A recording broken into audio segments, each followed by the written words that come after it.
이 정신이가 정신이란 그 이름을 가진 친구 어머니와 통화한 내용인데요. 친구 정신이가 오늘따라 핸드폰이 꺼져 있어서 집으로 전화를 했어요. 집을 전화했더니 정신이 어머니가 정신없이 일하다가 이제 전화를 받으셨죠. 여보세요, 정신이 있어요? 그랬더니 정신이 어머니가 정신이 없다. 정신이 언제 나갔어요? 정신이 아까 나갔다. 정신이 언제 들어와요? 모르겠다. 정신이 왔다 갔다 한다 그러더랍니다. 여러분, 아무리 세상이 불안하고 힘들어도 우린 정신 바짝 차리고 신앙생활 해야 돼요. 아시겠죠? 지금 전 국가적으로 코로나로 불안에 떨고 있습니다. 별의별 이야기들이 다 들려와요. 이런 불안한 시기에 오늘 시편 91편 말씀이 우리에게 얼마나 큰 힘이 되는지 모릅니다. 여러분, 정말 이 예배 한 시간, 여러분, 저는 이번 강사 목사님 통해서 저한테 들려준 얘기 중에 우리가 일주일의 시간이 24시간 곱하기 7하면 168시간이에요. 168시간 중에 이 1시간 하나님 앞에 드려요. 그리고 167시간은 세상 얘기, 언론 얘기, 장사하는 얘기, 사업하는 얘기, 이런 얘기를 듣다 보니까 여러분, 1시간 가지고 우리가 어떻게 믿음을 지켜요? 그러니까 여러분, 정신을 바짝 차리고 우리가 말씀으로 우리를 다듬어가기를 주의 이름으로 축원합니다. 핸드폰이나 이런 것도 꺼두시고 내가 이 시간만큼은 그 어떤 걸 뺏기지 않으리라. 정말 여러분, 주님 앞에 정말 집중하시기 바랍니다. 오늘 이 불안한 시기에 91편 말씀이 우리에게 큰 힘이 될 줄 믿습니다.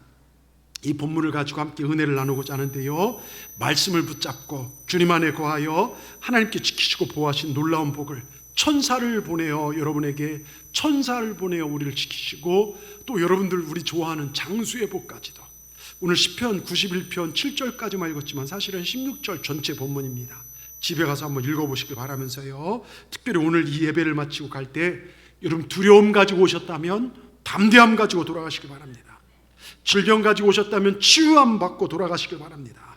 인생의 어려운 문제들을 가지고 오셨다면 우리 문제를 해결하시는 능력을 가지고 또 천사와 함께 삶의 현장으로 돌아가시는 우리 모두가 되기를 주의 이름으로 축복합니다.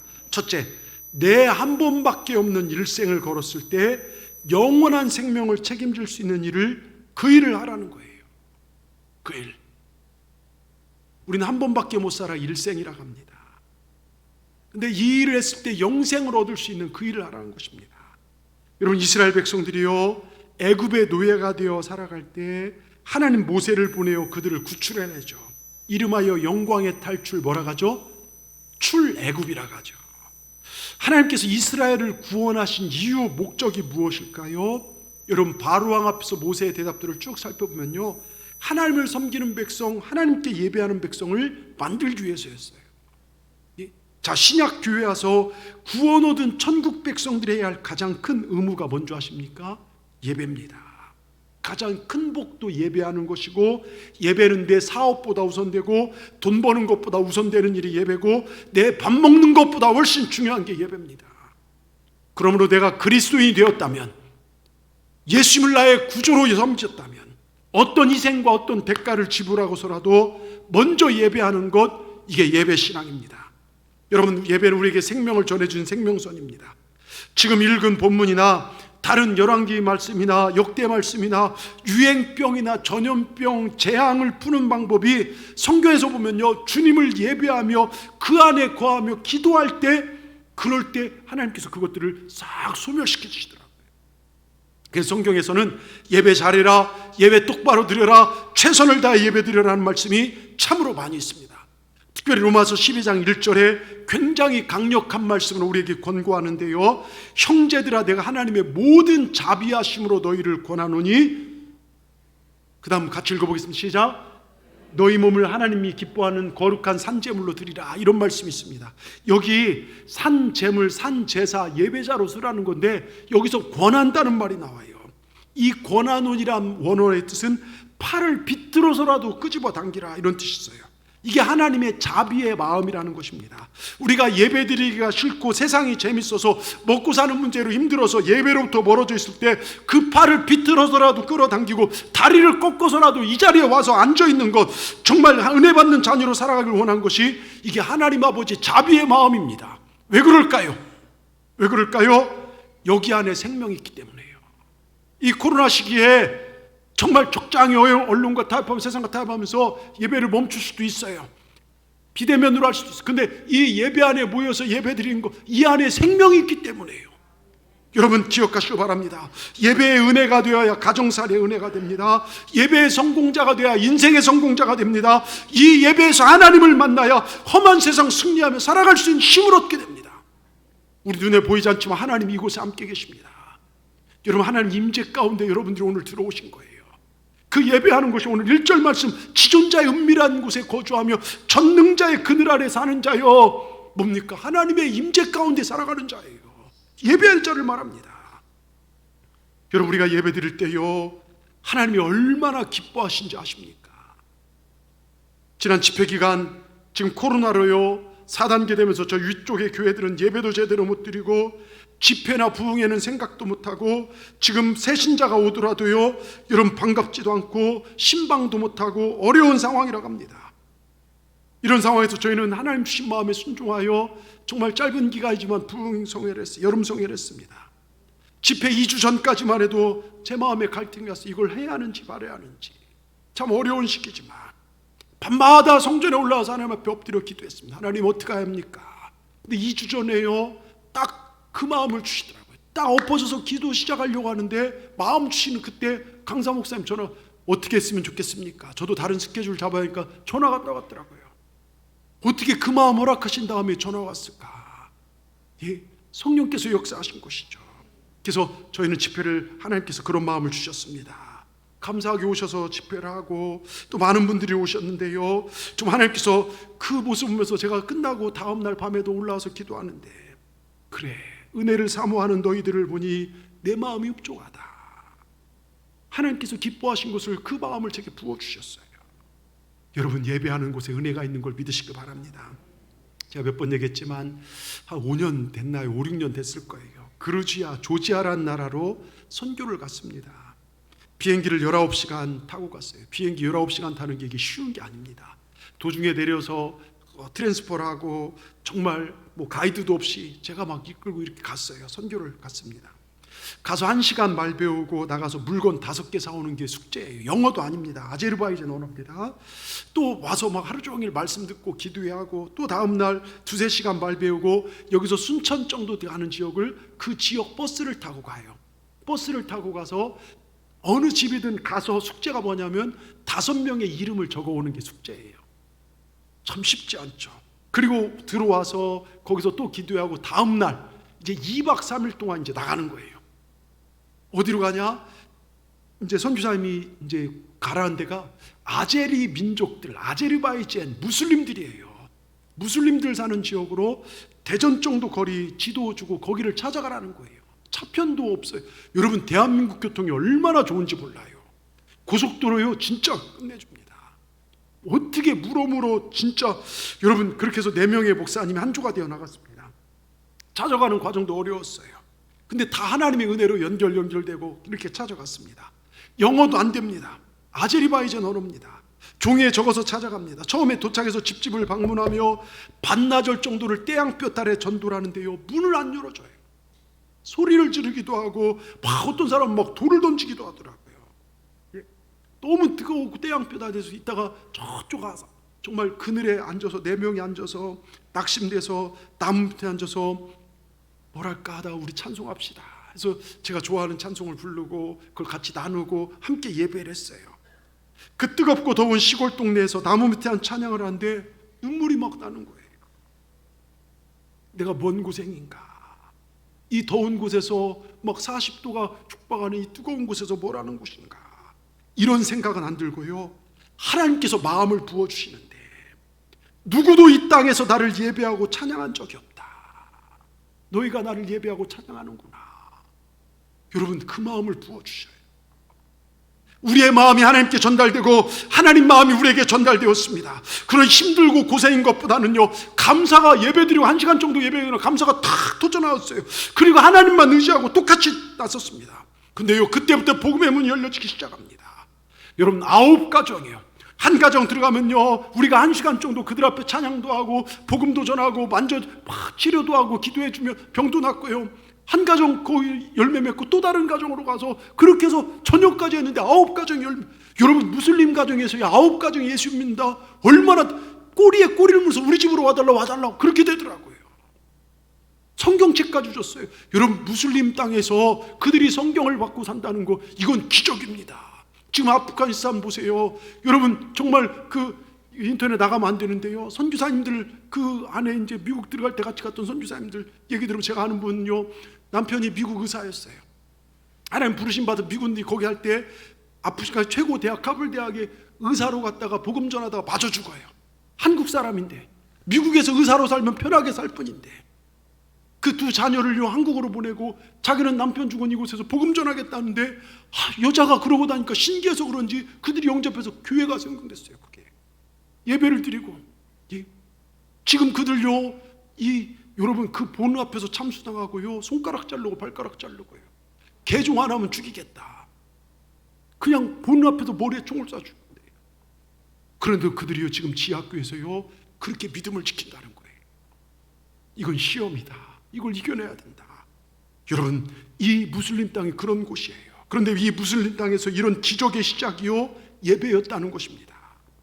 여러분 힘들수록요, 여러분 무언가 막힐수록요, 여러분 어려울수록 아플수록 하나님을 진심으로 예배해 보시길 바랍니다.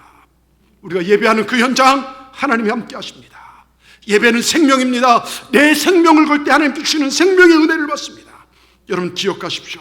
하나님의 것을 소중히 여길 때 하나님이 세운 직분도, 하나님의 세운 지위도, 하나님이 세운 질서도, 하나님이 세운 예배도, 하나님과 관계된 모든 걸 소중히 여길 때 하나님 또한 우리를 소중히 여기십니다.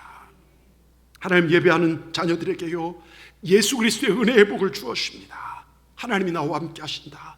죄 많은 나를 용서하시고 사랑해 주셨고, 이 감격, 이 기쁨, 이 은혜를 예배를 통해 우리에게 부어주시고, 이 은혜를 가지고 세상 나가 승리하도록 우리 이끄심을 믿으시기 바랍니다. 예전에 한번 말씀드렸지만요, 교회를 오래 다녔지만 기도 응답도 없고 나는 받은 은혜가 별로 없다고 투덜거리던 한 집사님이 계셨어요. 어느 날 그 교회 남선교회 행사로 소록도라는 섬 아시죠? 한센병 환자, 납병 환자들, 문둥병 환자들 사는 곳에 가서 봉사하고 함께 예배를 드렸어요. 예배 후 통성기도 시간에 옆에서 막 기도하는데 한 형제가 통곡하며 충청도 사투리로 기도해요. 하나님, 이 크고 놀라운 하나님의 은혜를 어찌다 갚는데요, 어찌다 갚는데요. 울면서 너무나 간절히 기도하는 모습에 도대체 얼마나 큰 은혜를 받았기에 그러나 하고 살며시 기도하다가 눈을 뜨고 쳐다봤어요. 한쪽 눈은 골아서 없어졌고, 귀와 코는요 문드러져서 형체를 알아볼 수 없고, 입은 돌아간 상태였고요, 손가락은 다 없어져서 뭉퉁한 상태, 두 팔뚝만 보였습니다. 그 팔뚝으로 예배당을 치면서 하나님의 은혜를 어찌다 갚는데요, 하나님의 은혜를 어찌다 갚는데 하면서 울면서 기도하는 걸 보면서 그 집사님 충격을 받았어요. 예배가 끝난 후 그에게 물어봤대요. 도대체 어떤 은혜를 그렇게 크게 받으셨나요? 그래서 그가 말합니다. 제가 병들자 제일 먼저 7년 연애하고 결혼한 아내가 저를 버렸고, 곧 형제들도 저를 버렸고, 나중엔 저를 보고 눈물 짓던 부모님도 저를 버렸지요. 그래서 죽으려는데 그때 하나님이 저를 만나 주셨지요.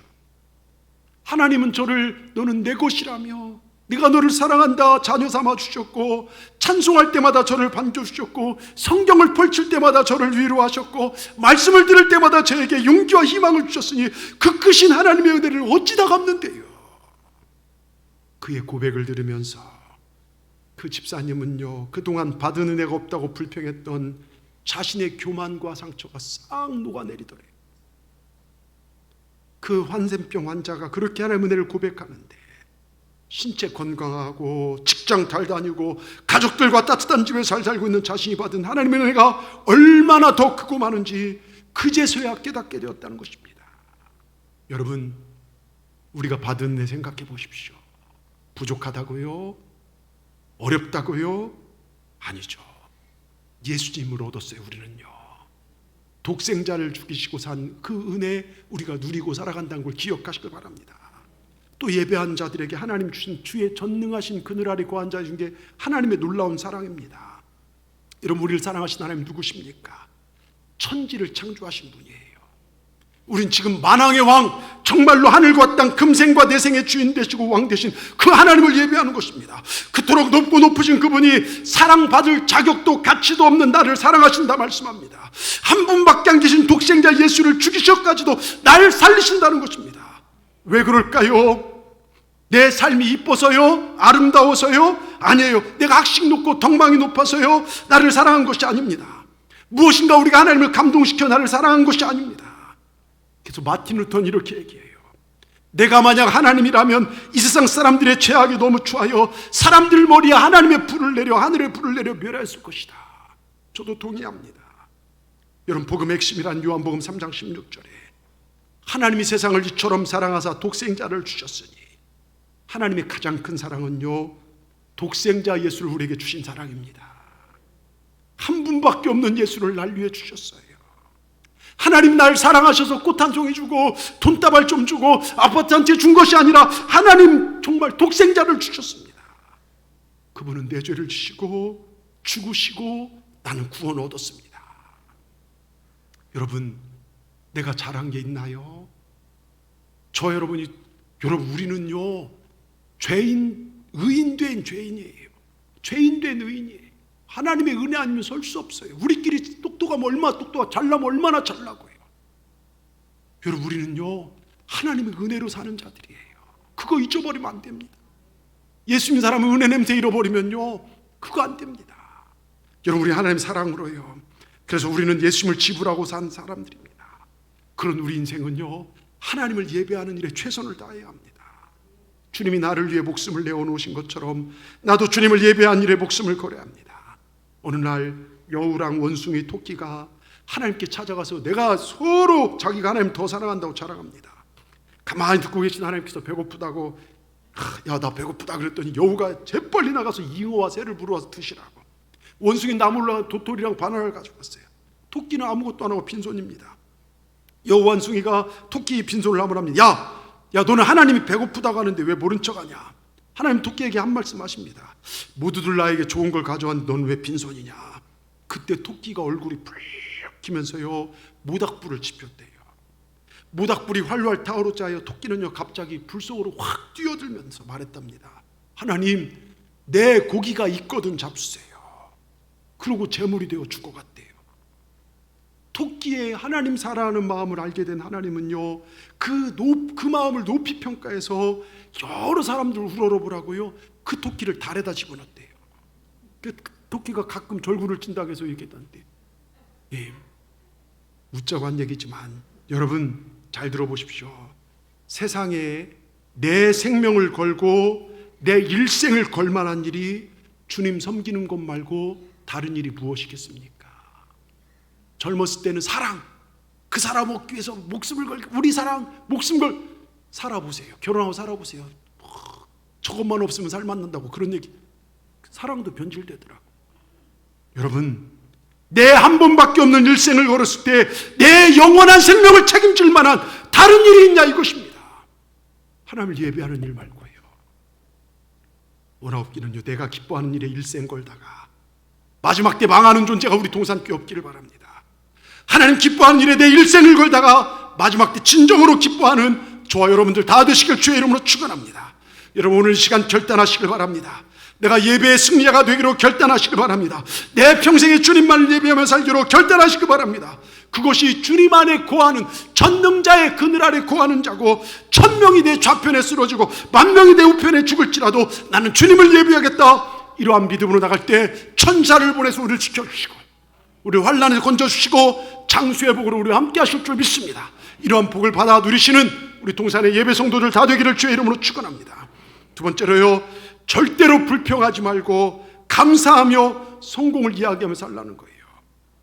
제가 종종 얘기하지만 자수성가와 신수성가라는 말이 있죠. 자수성가는 자기 자신이 열심히 노력해서 성공한 사람들, 가문을 일으킨 사람들. 신수성가는요, 하나님의 은혜로 신이 세운 가문을 일으킨 사람들 얘기해요. 근데 성경은 자수성가 이야기가 아니에요. 신수성가 이야기예요. 하나님이 세우신 사람들. 기독교 역사도 마찬가지입니다. 아브라함도 그랬죠. 야곱도 그랬죠. 여러분, 성경에 무수히 사람이 하나님 세우신 복을 누렸어요. 저희 가정도 그래요. 죽어가는 저희 가정, 사형 선고받은 저희 가정도 하나님 믿고 싹 질병에 고침받고 여기까지 오게 됐습니다. 여러분 다윗을 한번 보십시오. 일개 양치기 목동입니다. 근데 들판에서 양을 치며 어디서나 하나님을 찬양하고 하나님을 사랑했던 다윗, 어려움 속에서 불평하지 않고 새벽을 깨우며 기도했던 그 다윗, 비파와 수금으로 죽어가던 찬양을 정말 깨웠던 다윗을 보십시오. 그가 하나님이 함께 하시니까 어떤 축복을 받습니까? 한 예만 드릴게요. 이스라엘과 블레셋이 전쟁 중일 때 블레셋 장수 골리앗 하나로 이스라엘은 어떻게 하지를 못하잖아요.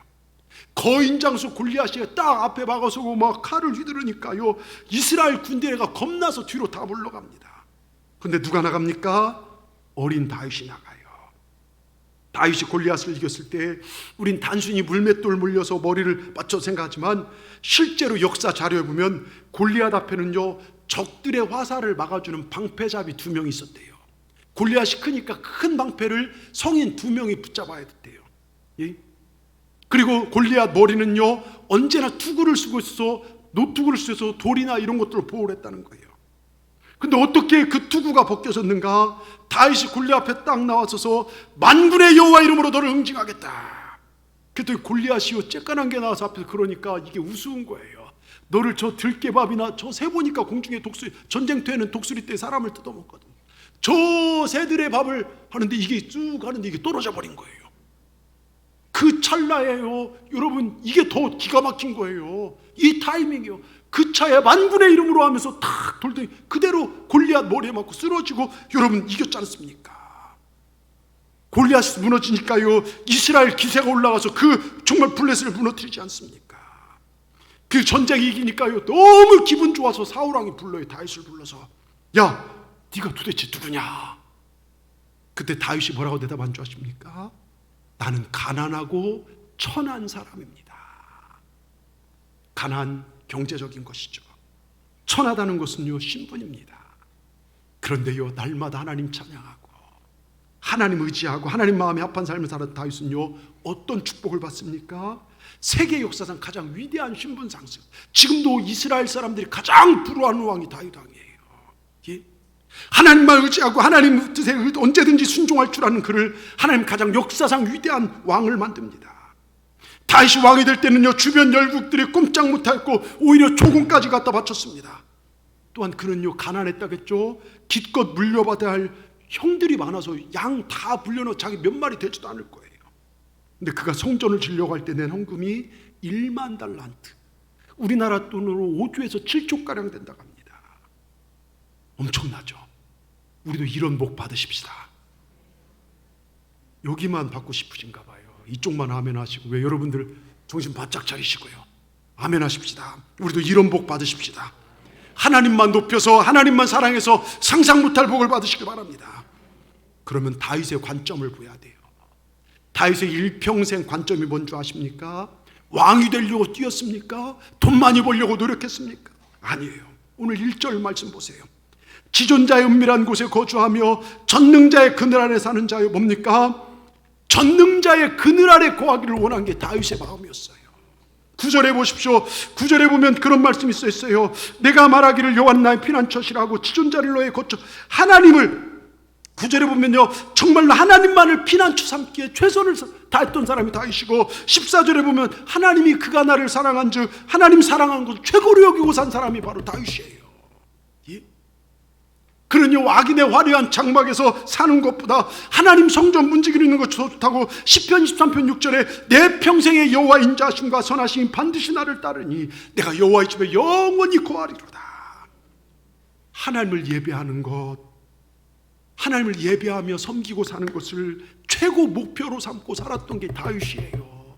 성경 읽어보세요. 하나님 왕되게 해주세요, 하나님 부유하게, 이런 기도 드린 적이 없어 다윗이요.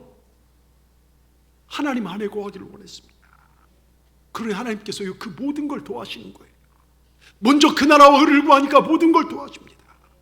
이러한 자들에 대한 축복이요, 14절에 16절 나옵니다. 14절 보십시오.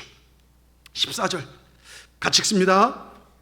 하나님이 이르시되 그가 나를 사랑한 즉 내가 그를 건지리라. 그가 내 이름을 한 즉 내가 그를 높이리라. 뭡니까? 건지고 높여주신다는 거예요. 하나님이 하나님을 사랑한 자를 축복하시는데요, 그를 높여주신다는 거예요. 그래서요, 하나님을 사랑하는 자는요, 언제든지 올라가는 거예요. 승진하고 잘되고 복받고 경제도 올라가고 쑥쑥 올라가게 될 줄 믿습니다. 아멘. 여러분 그 다음에 15절요 15절에 뭐라고 써 있습니까? 15절 같이 읽습니다. 그가 내게 간구하리니 내가 그에게 응답하리라. 그들이 환난 당할 때에 내가 그와 함께하여 그를 건지고 영화롭게 하리라.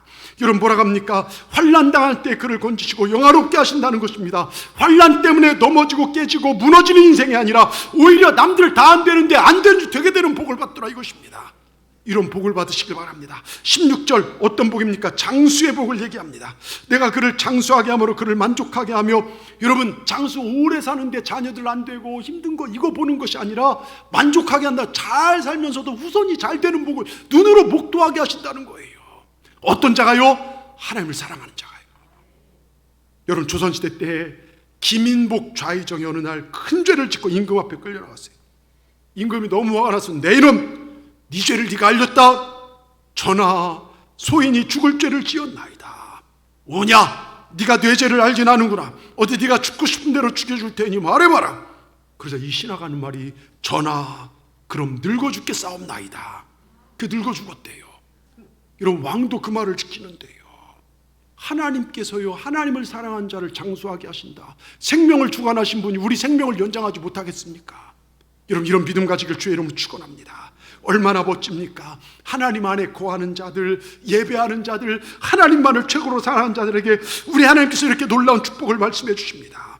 한마디로 우리 인생을 성공케 하신다는 거예요.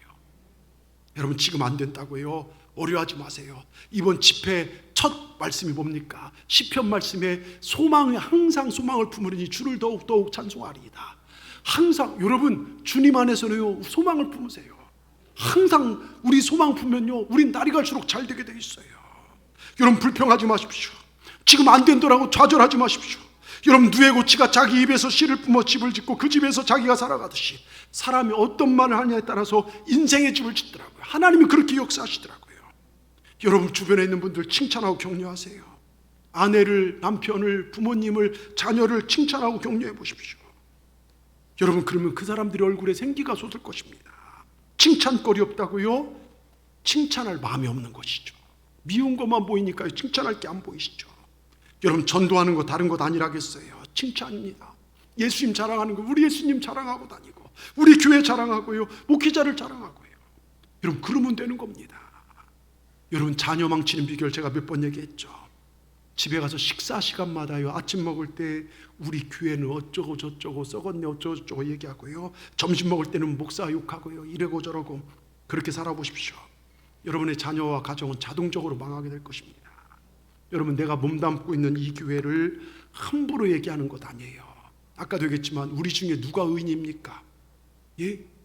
누가 그렇게 떳떳하게 잘 살고 누가 죄한 아니에요. 우리는 그러기 하나님의 은혜가 필요하고 우린 다 부족해. 한 커플 벗겨내면요 예?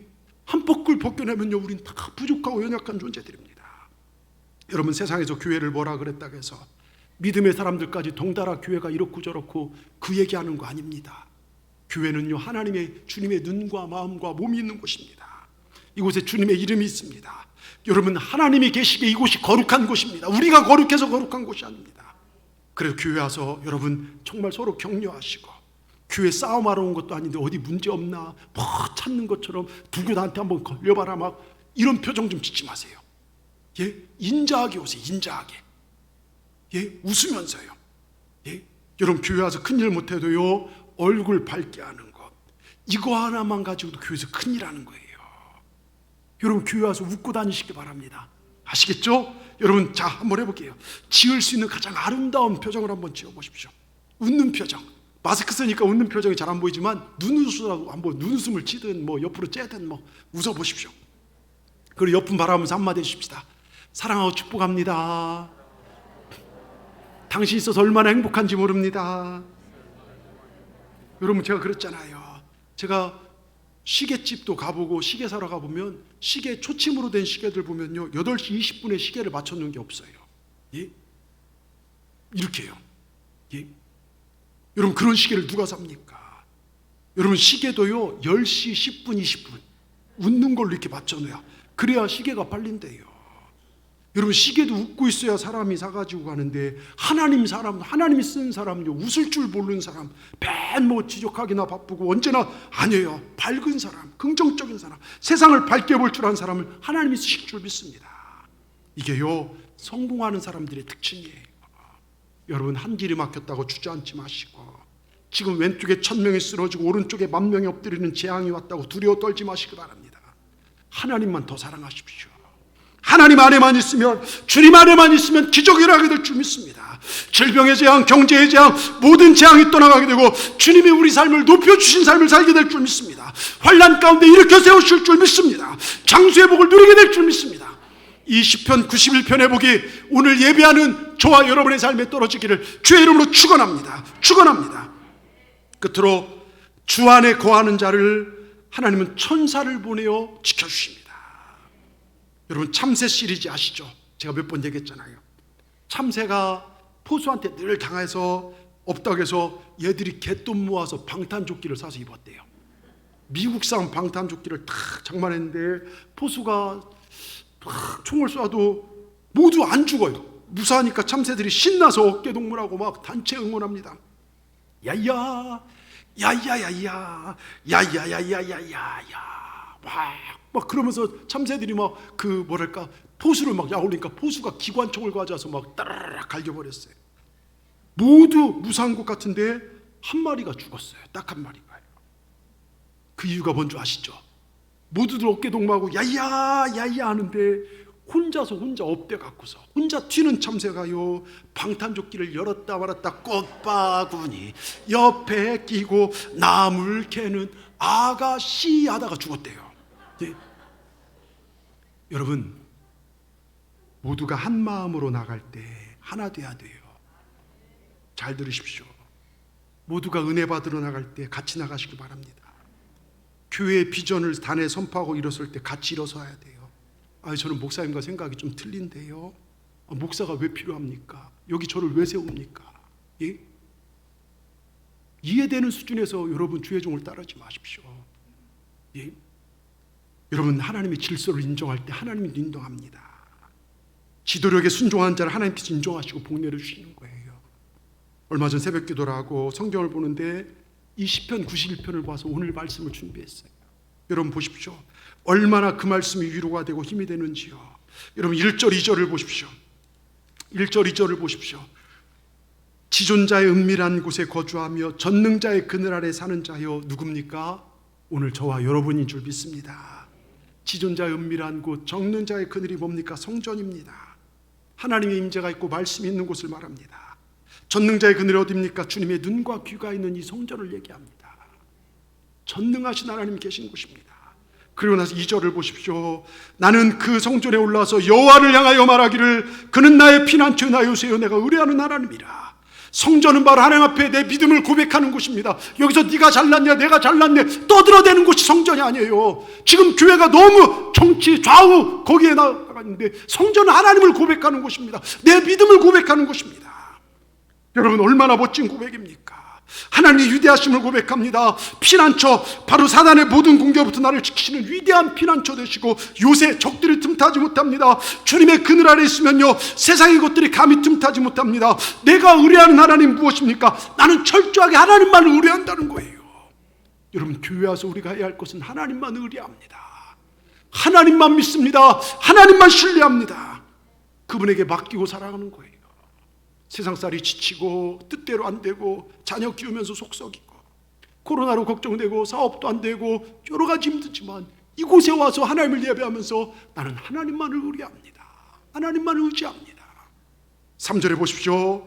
주님께 맡기고 사는 자에게 하나님은 어떤 보호하심을 구체적으로 말씀하시는지 3절 같이 읽겠습니다.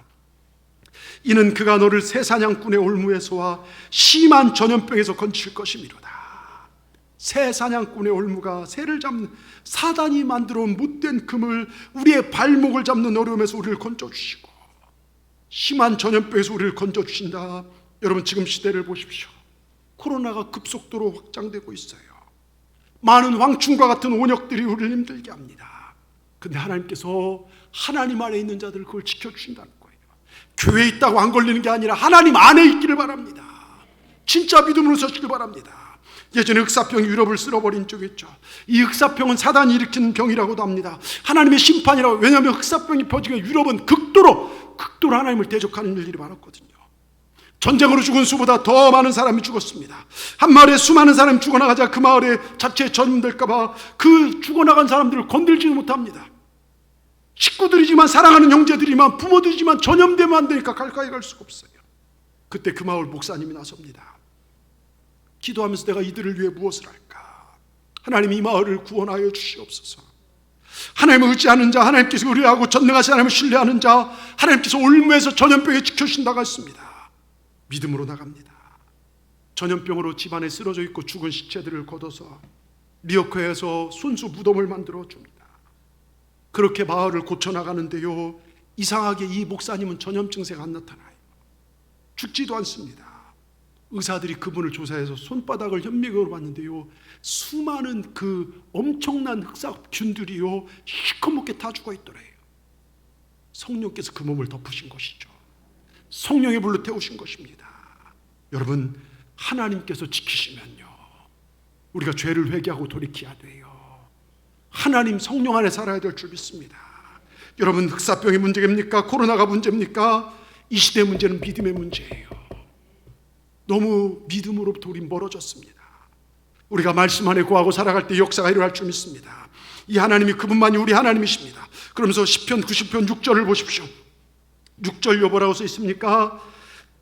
어두울 때 퍼지는 전염병과 밝을 때 닥쳐오는 재앙을 두려워하지 아니하라 하더라. 어둡다는 것, 지금 시대요, 너무너무 어두운 시대가 되어버렸어요. 하나님의 창조의 빛이 가려져 버렸습니다. 만물의 마지막 때가 가까이 왔다는 것입니다. 사단은 어떻게 해서든 복음을 막으려 합니다. 지금 얼마나 많은 핍박이 교회에 있는 줄 아십니까? 성도들은 거기에 넘어가고요, 우리의 젊은이들은 말씀과 설교보다 인터넷 글들을 더 중요시키고, 여러분, 기독교는 개독교가 되어버리고 말았어요.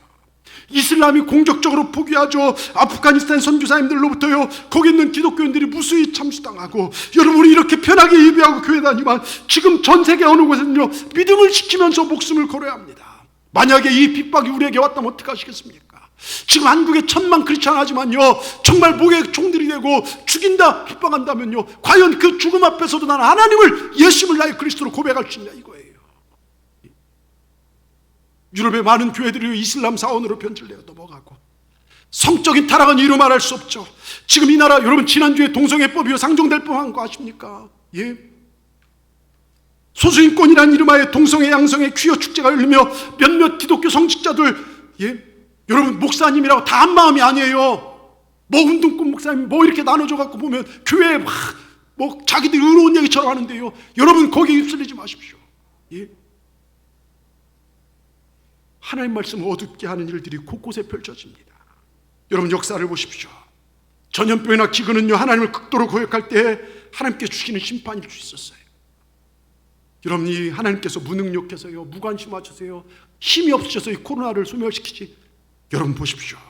오히려 이러한 일을 통해 우리가 깨달아야 할 것은 우리 안에 있는 더러운 죄악들을 주님 앞에 회개해야 돼요. 하나님부터 멀어지진 않았는지 돌아봐야 될 줄 믿습니다. 내 믿음이 지금 바른 길로 가고 있는가? 여러분, 직분이요, 교회 몇십 년 다닌 게 이게 다 구원하는 게 아닙니다. 이거 반드시 알으셔야 돼요. 하나님과 나와의 믿음의 관계, 이 복음의 확증이 여러분 안에 있기를 주의 이름으로 축원합니다. 이럴 때 어두울 때 퍼지는 전염병, 밝을 때 닥쳐오는 재앙, 밝을 때가 무엇입니까? 내가 믿음대로 살려고 순종하고 살지만 경제적 어려움 올 수가 있어요. 나는 믿음 지키고 싶지만 직장에서 회사에서 신앙생활하는 거 어렵게 합니다. 육신의 질병이 닥쳐올 수 있어요. 그러나 7절에 보십시오. 7절에요. 같이 읽습니다. 시작. 1000명이 내 왼쪽에서 10,000명이 내 오른쪽에서 엎드러지나 이 재앙이 너에게 가까이 하지 못하리라. 할렐루야. 여러분, 우리가 믿음 안에 살 때 감히 우리를 넘어뜨린 존재가 없게 될 줄 믿습니다. 여러분, 믿으시길 바랍니다. 그러면서 9절을 보십시오. 9절요. 같이 읽습니다. 시작. 내가 말하기를 여호와는 나의 지존자를 너의 거처로 삼았으므로, 뭡니까? 이건 주님께서 하신 말씀입니다. 네가 나를 피난처로 삼고 네가 나만 의지했다면, 네가 네 삶을 나에게 맡긴다면 내가 너를 책임지겠다. 재앙에서 너를 책임지겠다. 전염병 코로나에서 너를 건지겠다. 어둠에 너를 책임지겠다. 그럼 10절입니다. 10절 뭐라고 써 있습니까? 화가 너에게 비치지 못하며 재앙이 내 장막에 가까이 오지 못하리니. 여러분, 하나님만을 피난처 삼고 주님만을 거처로 삼은 여러분에게 오늘 주님께서 말씀하십니다. 여러분, 화가 재앙이 여러분의 장막과 가정에 틈타지 못하게 하실 것이다. 여러분, 믿음 가지시길 주의 이름으로 축원합니다. 그러면 11절요. 여러분, 너무 은혜스러워 울지 마시기 바랍니다. 저는 이 말씀 읽다가 눈물이 흐르더라고요. 새벽에 기도하다가요, 이 말씀 읽는데요, 너무 저한테는 이 말씀이 다가왔어요. 우리 같이 11절 큰 소리 읽어보겠습니다. 시작. 천사들을 명령하사 내 모든 길에서 너를 지키게 하심이라. 할렐루야. 하나님의 놀라우신 사랑입니다. 그가 너를 위하여 그의 천사들을 명령하사 내 모든 길에서 너를 지키게 하시리라. 하나님께서 천사들을 보내서 하나님께서 우리를 지키신 줄 믿습니다. 너의 출입을 들어오고 나가고 너의 환난을 면케하신 하나님, 하나님을 최우선 자리에 삼고 오직 하나님만 의지하는 자들, 하나님을 사랑하는 자들에게 하나님이 이런 복을 주신다는 걸 믿으시길 바랍니다. 지그지글러라는 미국의 유명한 강연가가 있어요. 그분이 나는 정말로 행복한 크리스찬입니다 고백하게 된 동기가 있습니다. 늘 강연을 다니느라고 정신없이 바빠요. 새벽부터 밤까지 정신없이 다녀야 했습니다. 그래서 이분은 항상 운전하라, 쉬지 말고 강연하라, 범사에 피곤하라, 이게 그 삶이었대요. 어느 늦은 밤 강연을 마치고 지친 몸으로 차를 몰면서 운전대를 붙었고 오다가 깊이 잠들어 버렸어요. 아무리 졸음 쫓으려고 따귀를 때리고 노력해도 소용이 없습니다. 근데 비몽사몽간에 보니까 어느 손이 운전대를 잡고 있더래요. 파란 불이면 가고 빨간 불이면 서고 장애물 있으면 피해 주더랍니다. 야, 이거 신기하다 생각하면서도 자기 집 앞마당에 차가 도착하게 되자 운전사가 일하면서 아이고 잘 잤다. 내 운전 실력이 보통이 아니네. 자면서 운전에 여기까지 왔네. 그리고 방에 들어오는데 딱 보니까요, 그 아내가 침대 옆에서 정중히 무릎 꿇고 기도하고 있더랍니다. 남편이 물었어요. 여보, 지금 뭐 하는 거예요? 아내가 말합니다. 당신을 위해 기도하고 있었지요. 당신이 늦은 밤에 피곤 중에 운전하면 조는 습관이 있는 것을 알았기에 하나님 천사를 파송하여 당신을 지켜달라고, 당신의 운전대를 잡아달라고 기도하고 있는 중이에요. 그때 지글러가 큰 충격을 받았어요. 아, 그렇구나. 내가 운전할 때 누가 와서 내 운전대를 붙들어주고 있었구나. 그분이 바로 당신이 기도하여 하나님께서 내게 파송하신 천사였구나. 하나님 감사합니다. 여보, 나는 행복한 크리스찬이에요. 당신이 나를 위하여 기도하는 한 내 곁에는 항상 하나님이 천사를 보내 지켜주고 계신 것을 알았어요. 난 행복한 크리스찬이에요. 여러분, 우리는 행복한 크리스찬입니다. 여러분을 위해 제가 수시로 기도합니다. 또 서로가 서로를 위해 기도할 것입니다. 우리가 하나님 더 사랑하십시다. 주의 천사가 여러분을 지켜줄 줄 믿습니다. 모든 길에서 우리를 지켜줄 줄 믿습니다. 사고의 위협에서, 재앙에서 우리를 지켜주시고 장수의 복으로 우리와 함께 하실 줄 믿습니다. 여러분, 환경 때문에, 어려움 때문에 넘어지지 마십시오. 하나님 언제나 임마누엘로 우리와 함께 하십니다. 우리가 이 감사의 길, 예배의 길, 행복의 길을 묵묵히 걸어가십시다. 우리의 끝이 반드시 아름다울 것입니다. 그런 하나님의 놀라운 복을 받아 누리시는 우리 동산의 모든 예배 성도 되기를 주의 이름으로 축복합니다. 축복합니다. 기도하겠습니다. 하나님 감사합니다. 세상을 보면 두려운 소식들이 우리를 어둡게만 합니다. 우리를 불안하게 하는 것들이 너무나 많이 있습니다. 그러나 감사하게도 하나님 우리에게 두려워하지 말라 말씀하십니다. 너희가 이곳에서 예배하고 기도하는 것을 내가 들으신다고 했습니다. 전등자의 그늘 아래 지존자의 은밀한 곳에 성전에서 너희 손을 펴고 기도할 때, 이 제단에서 기도할 때 내가 너희를 지키리라. 왼쪽에 1000명이 죽어가고 오른쪽에 10,000명이 엎어질지라도, 코로나 같은 전염병이 인생의 어려움으로 재앙으로 고통당한다 할지라도 너 믿음 안에 사는 자여, 내 안에 거하는 자여, 두려워하지 말라. 내가 너를 지키리라 말씀하시니 감사합니다. 이 말씀 굳게 붙잡기를 원합니다. 주여, 우리가 더욱 주님 안에 거하기를 원합니다. 세상 것을 냄새 맡고 세상 것에 취하고 세상 것만 듣고 어둠 속에 살아가면서도 몰랐던 우리의 눈을 밝혀주시고 이제 주 안에 거하는 우리 삶이 되게 하여 주시옵소서. 하나님, 천사를 파송하여 우리 모든 길에서 우리를 지켜 주시옵소서.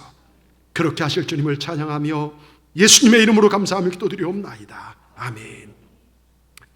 우리 찬송 429장 찬송하시면서 준비하신 힘을 주님 앞에 올려드리도록 하겠습니다.